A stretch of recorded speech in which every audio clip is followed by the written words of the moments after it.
주님이 주신 땅으로 한 걸음씩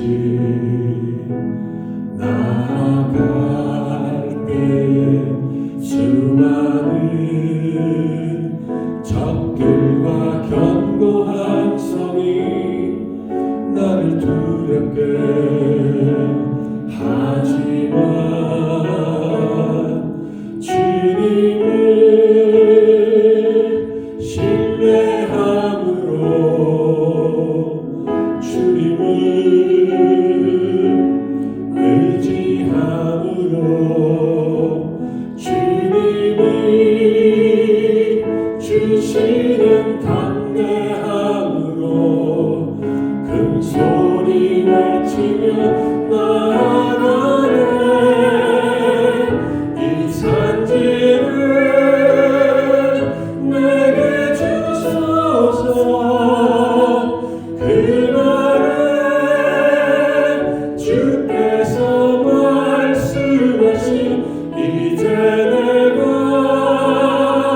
주님의 이름으로 그 땅을 취하리니 이 산지를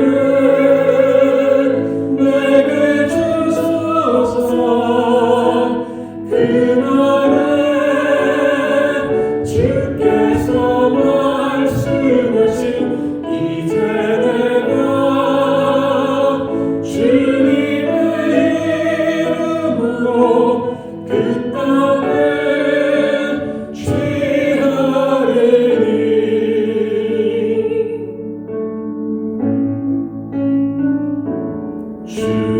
주님이 주신 땅으로 한 걸음씩 나아갈 때 수많은 적들과 견고한 성이 나를 두렵게 하지만 주님을 신뢰함으로 주님을 의지함으로 주님이 주시는 담대함으로 큰 소리 외치며 나아가네. 이 산지를 내게 주소서. 그날에 주께서 말씀하신 이제 내가 주님의 이름으로 그 땅을 취하리니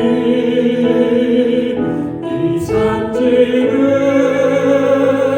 내게 주소서. 그날에 주께서 말씀하신 이제 내가 주님의 이름으로 그 땅을 취하리니.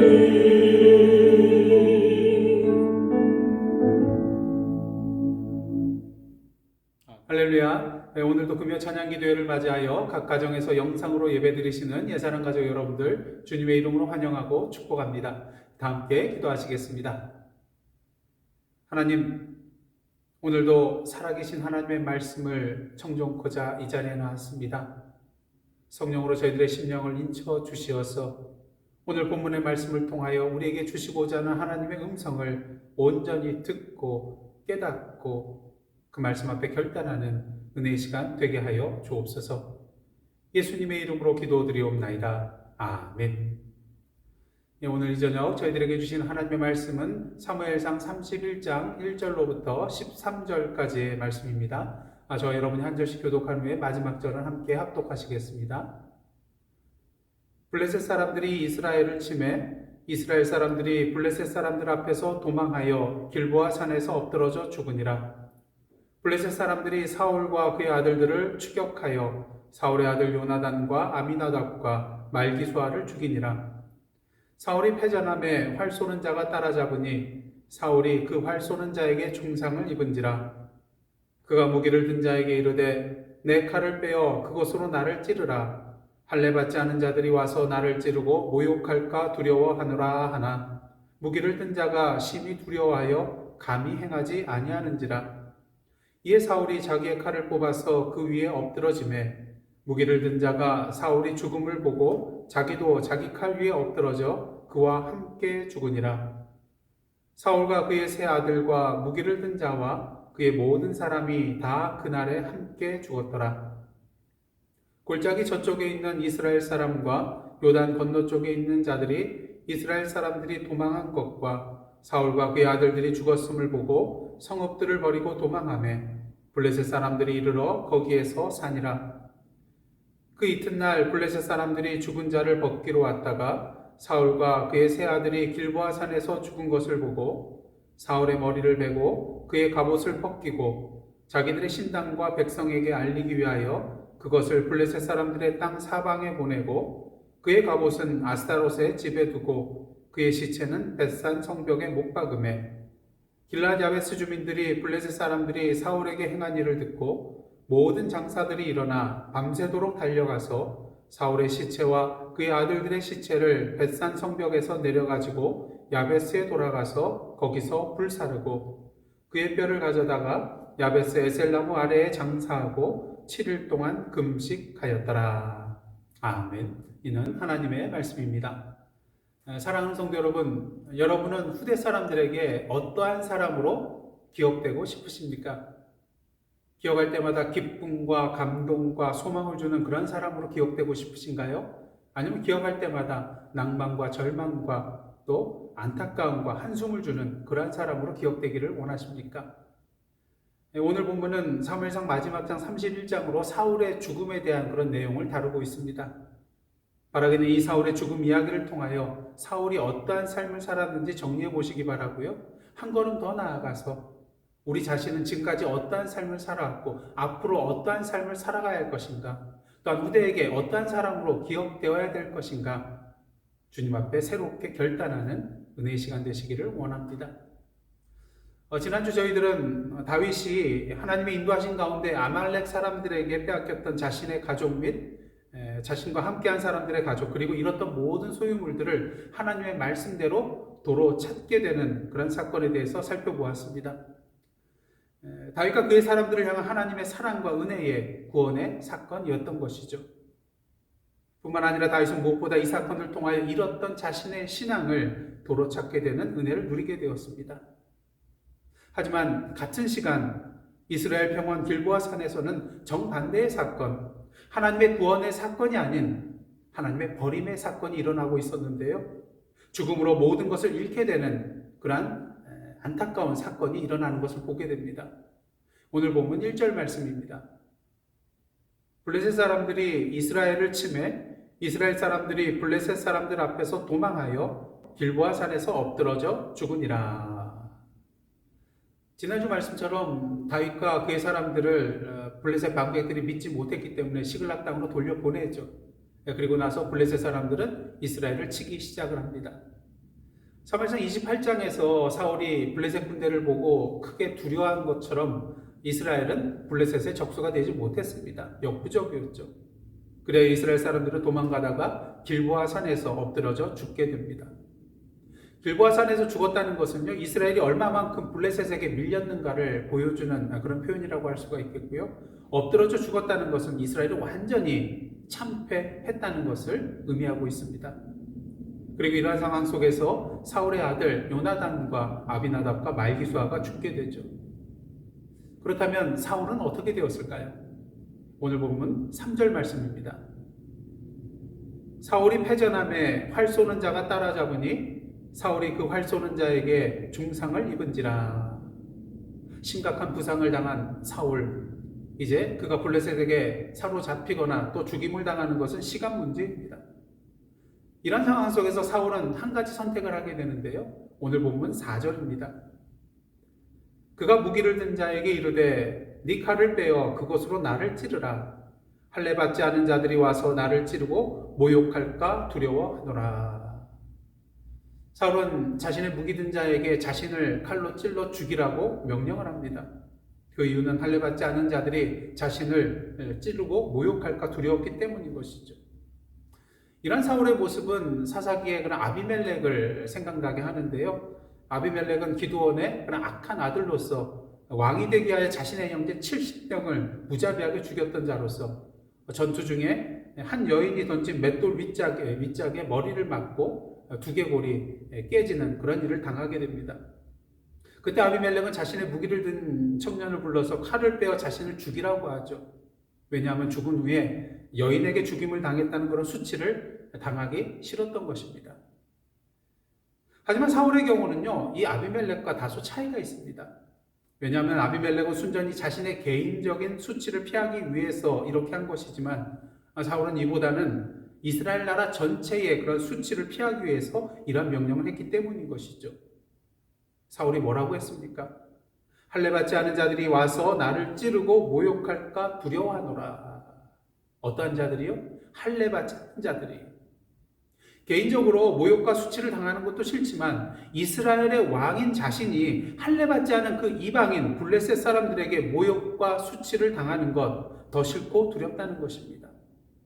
이는 곧 하나님의 백성 이스라엘이 모욕과 수치를 당하는 것과 같은 것이기 때문인 것이죠.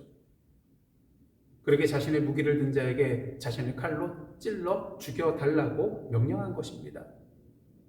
한마디로 명예로운 죽음을 선택했던 것이죠. 근데 여러분, 어떻게 보면 이러한 사울의 선택 참으로 멋있어 보입니다. 남자답습니다. 이스라엘 위하는 용기 있는 선택처럼 보입니다.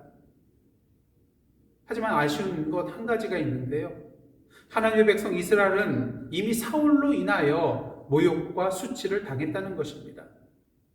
하나님의 기름 부음 받은 왕으로서 하나님의 명령에 불순종하고 하나님께 묻지 않고 자신의 마음과 뜻대로 나간 사울이었기 때문인 것이죠.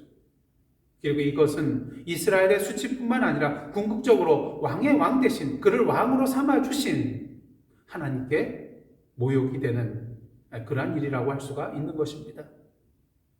그러한 의미에서 사울은 무기를 든 자에게 자신을 죽이라고 명령하기 그 이전에 하나님 앞에 자신의 불순종과 불신앙을 죽이는 회개를 먼저 했어야 할 것입니다.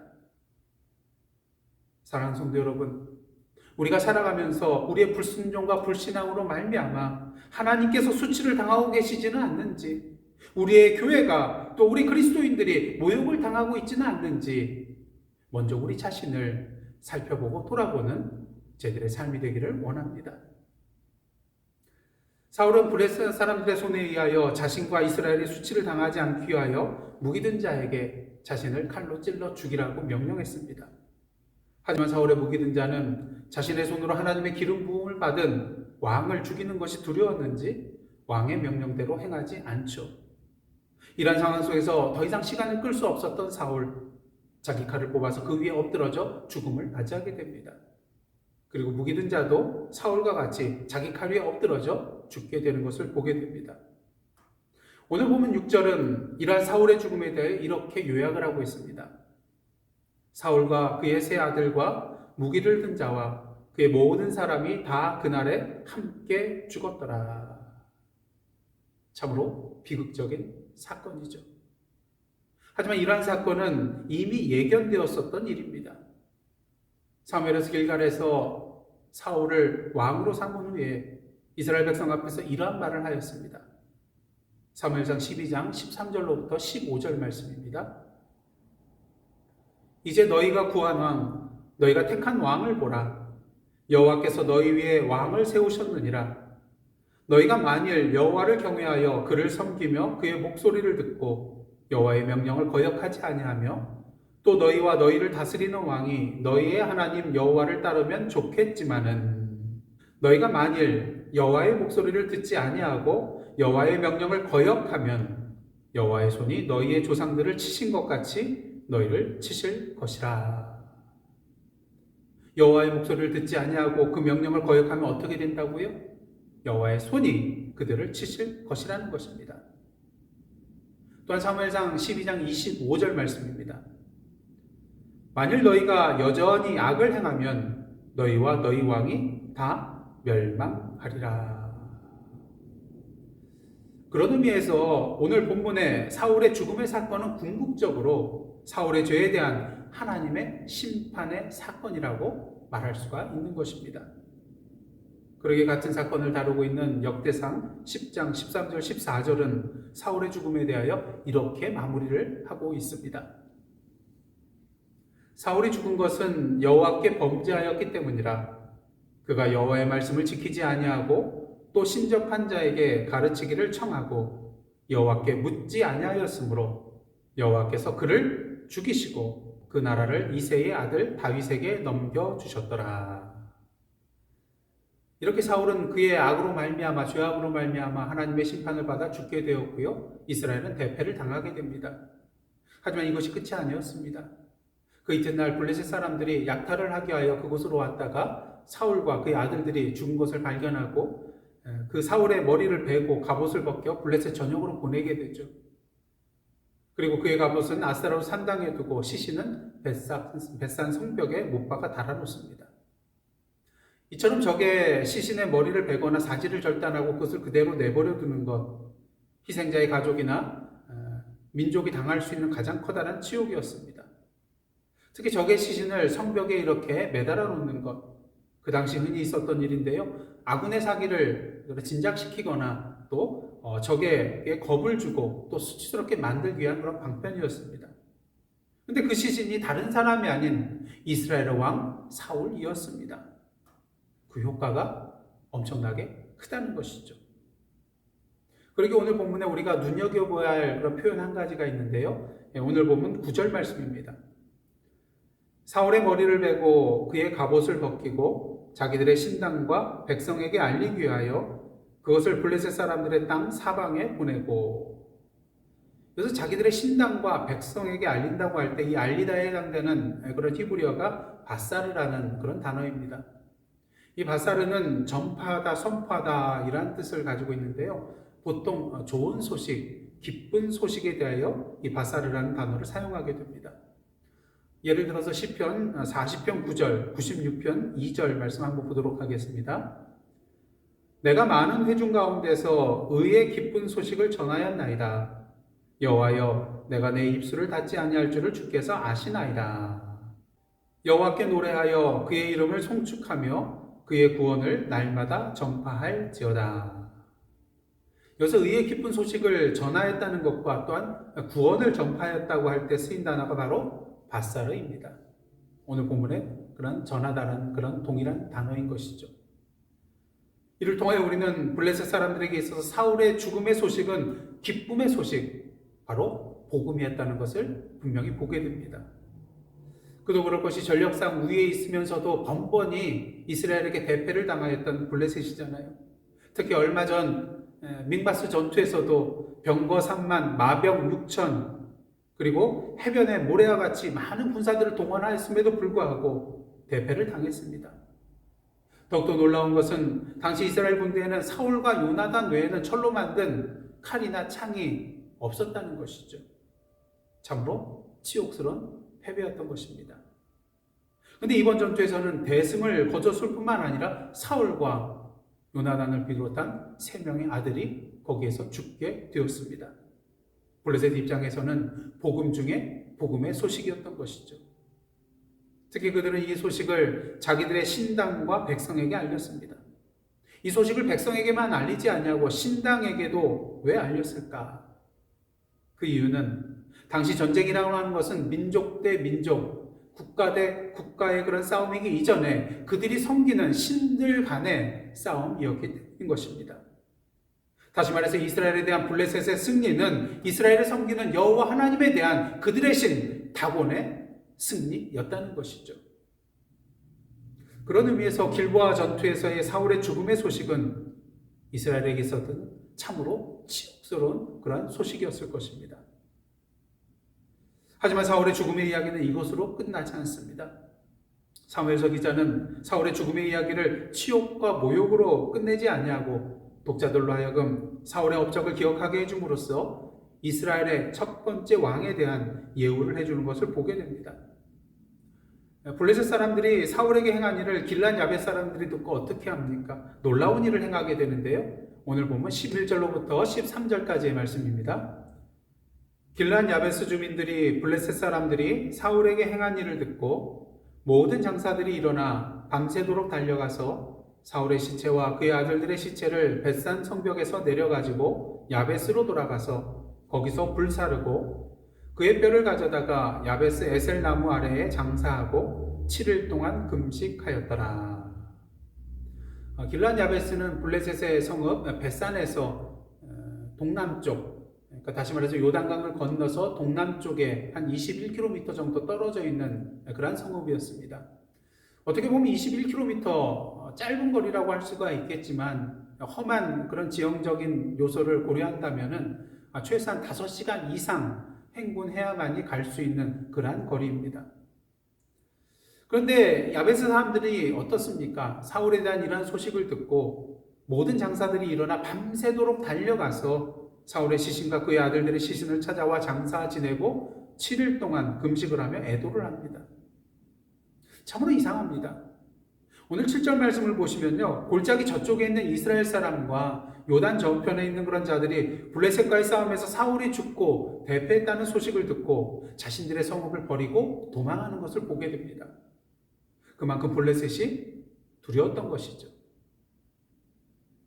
그런데 왜 길르앗 야베스 사람들은 이러한 블레셋을 두려워하지 않냐고 오히려 블레셋 사람들의 성읍까지 가서 사울의 시신과 그 아들들의 시신을 되찾아오게 된 것일까요? 그 이유는 길르앗 야베스 사람들이 전에 사울로부터 아주 큰 은혜를 입었었기 때문인데요. 사무엘상 11장을 보시면 암몬 사람 나하스가 군사들을 이끌고 길르앗 야베스를 맞서서 진을 치게 됩니다. 그들과 싸울 능력이 없었던 야베스 사람들은 아하스에게 언약을 맺게 되면 우리가 당신을 섬기겠습니다. 이런 제안을 하게 됩니다. 하지만 아하스는 뭐라고 합니까? 너희들의 오른쪽 눈을 다 빼야지 내가 언약을 맺겠다. 이런 말을 하게 되죠.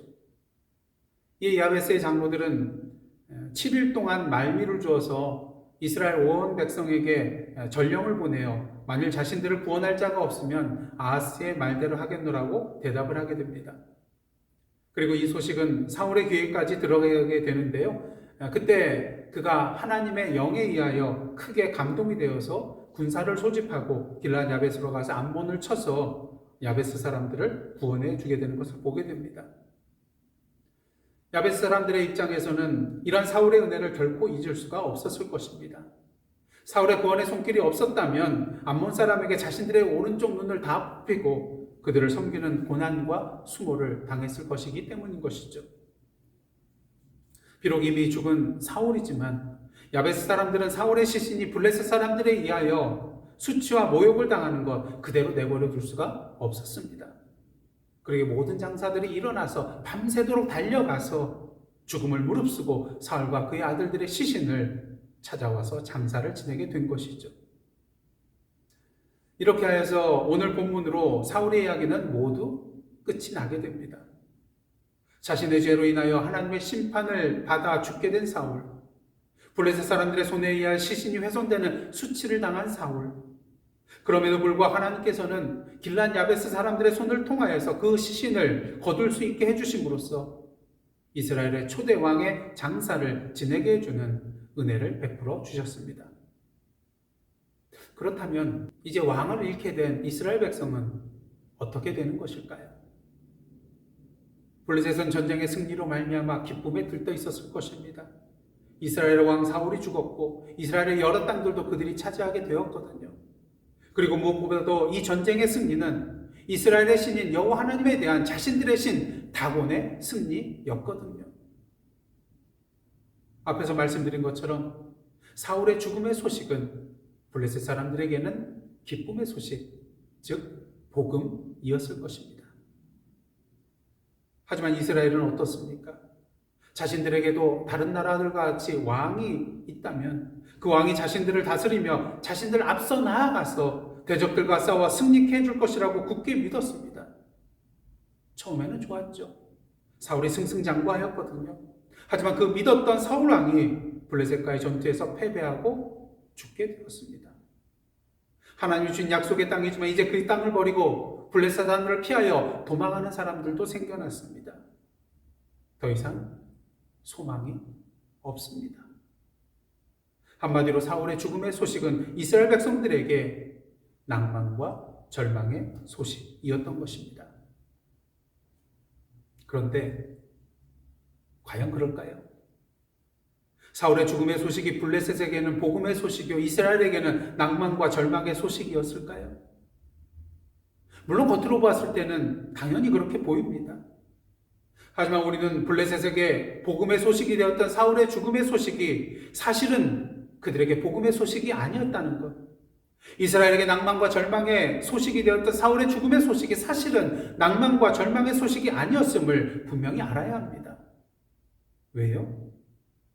블레셋에 대한 이스라엘의 패배와 사울의 죽음은 결코 블레셋이 강하거나 그들의 신 다곤이 여호와 하나님보다 강하다는 것을 의미하는 것이 아니기 때문입니다. 다만 하나님께서 블레셋으로 하여금 그렇게 할 수 있도록 허용하셨기 때문인 것이죠. 허용하셨다는 것은 무엇을 의미합니까? 여호와 하나님이 다곤 신과 블레셋보다 더 큰 능력과 권위가 있으신 분이라는 것입니다. 그렇다면 하나님께서 블레셋에게 왜 이것을 허용하셨을까요? 두 가지 이유가 있는데요. 첫째는 사무엘을 통하여 말씀하신 바 사울의 불순종의 죄에 대해 심판하시고자 하심입니다. 그 다음 둘째로 이제 계획대로 다윗을 이스라엘의 제2대 왕으로 세우고자 하심입니다.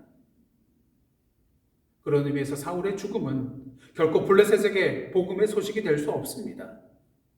사울은 길보아 전투에서 죽기 전에 이미 자신의 불순종과 죄로 말미암아 하나님께서 버림받아 영적으로 죽어있던 자이기 때문이죠. 다시 말해서 사울의 패배는 여호와 하나님의 패배가 아니요 사울의 죽음은 결코 이스라엘의 영원한 멸망을 의미하는 것이 아니라는 것입니다. 오히려 사울의 죽음은요 이스라엘 백성에게 있어서 복음의 소식이라고 할 수가 있는 것입니다. 왜요? 사울의 죽음은 곧 불순종과 불신앙의 죽음을 의미하기 때문인 것입니다. 그리고 이 죽음을 통하여 하나님께서 참된 순종과 참된 신앙의 사람 다윗을 이스라엘의 제2대 왕으로 세우실 것이기 때문인 것이죠. 사울로 인하여 제대로 이루어지지 못했던 하나님의 통치가 이제 다윗을 통하여 이스라엘 백성 가운데 온전하게 이루어지게 될 것이라는 의미이기 때문인 것입니다. 사랑하는 성도 여러분, 영향력 있는 큰 교회들이나 유능한 교회 지도자들이나 많은 사람들의 모범이 되었던 신앙인들이 잘못된 선택을 하고 불순종과 불신앙의 길을 걸어감으로 말미암아 여호와 하나님의 이름이 망령되이 일컬어지고 교회가 손가락질을 당한다 할지라도 결코 낭망하거나 절망하거나 위축되지 마시기를 원합니다. 결코 하나님이 패배한 것이 아니기 때문인 것입니다. 비록 우리 눈에는 우리의 대적이 승리한 것처럼 보인다 할지라도 하나님의 나라가 지금 무너져 내려가고 있는 것처럼 보인다 할지라도 여전히 하나님의 나라는 하나님의 계획 가운데 하나씩 계획대로 추진되고 있다는 것을, 진행되고 있다는 것을 우리는 분명히 알아야 합니다. 하나님께서 다윗과 같은 또 다른 순종과 참된 신앙의 교회와 지도자들과 신앙인들을 준비해 놓고 계시기 때문인 것이죠. 사울의 죽음은 한편으로는 우리가 슬퍼해야 할 소식이지만 한편으로는 우리가 소망 가운데 기뻐해야 할 복음의 소식입니다. 우리의 삶 가운데 있는 불순종과 불신앙이 죽어야만이 우리가 참된 순종과 참된 신앙의 길을 걸어갈 수 있기 때문인 것이죠. 바라기는 오늘도 우리 안에 있는 영적인 사울을 장사 지내고 영적인 다윗을 맞이하는 참된 순종과 참된 신앙의 삶을 살아가는 저와 여러분의 복된 삶이 되시기를 주님의 이름으로 축원합니다. 기도하시겠습니다. 하나님, 우리 안에 사울이 있습니다. 우리의 불순종과 불신앙을 용서하여 주시고 오늘도 하나님 앞에 참된 순종과 참된 신앙으로 살아가는 오늘의 다윗이 되게 하여 주옵소서. 예수님의 이름으로 기도드리옵나이다. 아멘. 이제 다 함께 중보기도하며 나가실 때 우리 안에 있는 불순종과 불신앙을 장사 지내고 하나님 앞에 참된 순종과 참된 신앙으로 나아가는 거룩한 삶 되게 하여 주옵소서. 아시다시피 러시아가 우크라이나를 침공하였습니다. 피해가 더 이상 커지지 않고 평화롭게 문제가 잘 해결될 수 있도록 기도해 주시기를 원합니다. 2월 27일 주일부터 재개되는 대면 예배를 위하여 세계 각지에 있는 선교사님들과 선교 현장을 위하여 멕시코, 인도네시아, 그리스 선교 현장과 7명의 해외 후원 아동들을 위하여 2월 28일부터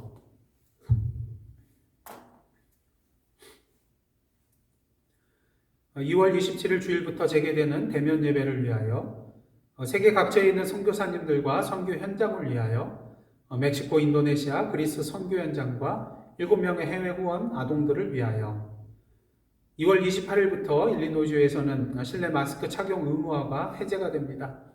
저희 교회에서는 계속해서 마스크를 착용하겠지만 사람들이 더욱더 주의하고 다시 코로나가 재확산되지 않도록 기도해 주시기를 원합니다. 마지막으로 예사랑 가족들을 위하여 기도해 주실 때에 환우들과 또 성도들의 자녀들 그리고 일터와 사업처를 위하여 여러분들 기도해 주시기를 원합니다. 다 함께 기도하시겠습니다.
다 함께 기도하시겠습니다.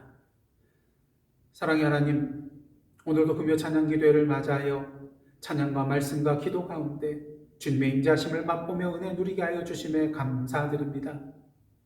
바라기는 오늘도 주님께서 주신 말씀에 대하여 머리로만 가슴으로만 깨닫고 느끼는 것이 아니라 우리의 입술과 손과 발을 통하여 그 말씀을 삶 가운데 실천하며 나아가는 저희들의 삶 되게 하여 주옵소서. 그러기에 오늘도 이 시간 주님의 이름으로 이 세상을 품고 기도하였습니다. 특히 러시아의 침공으로 말미암아 어려움을 겪고 있는 우크라이나를 위하여 기도하오니 정의와 평화의 주님이시여 그 공포와 두려움과 고난의 현장에 임재하여 주시사 더 이상 피해가 생겨나지 않도록 인도하여 주시고 양국의 지도자와 세계 각국의 도움의 손길을 통하여 이 모든 문제들이 평화롭게 해결될 수 있도록 인도하여 주옵소서.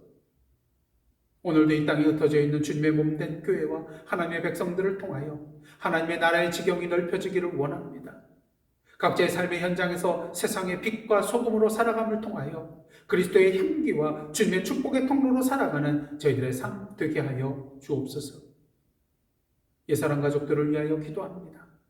영적으로, 정신적으로, 육적으로, 재정적으로 힘든 가운데 계신 분들에게 성령으로 임하여 주시사 무엇보다 그 마음에 주님의 참된 평안함으로 채워주시고 주님께서 푸른 초장과 쉴만한 물가로 인도하여 주실 것을 믿음으로 바라보며 오늘도 감사와 찬양으로 나아가는 주님의 백성들 되게 하여 주옵소서.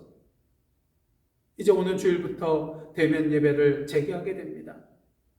주님 안에 함께 모여 예배드리게 되는 그 소중한 시간을 기대하며 기도로서 준비하는 저희들 되게 하여 주옵소서. 이 모든 말씀 예수님의 이름으로 기도드리오며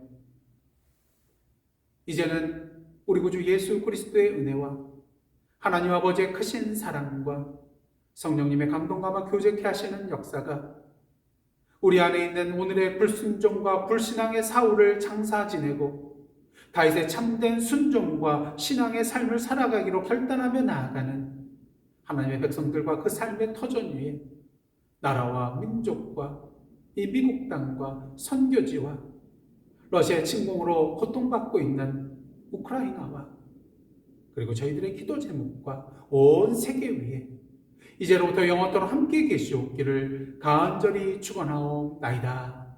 아멘.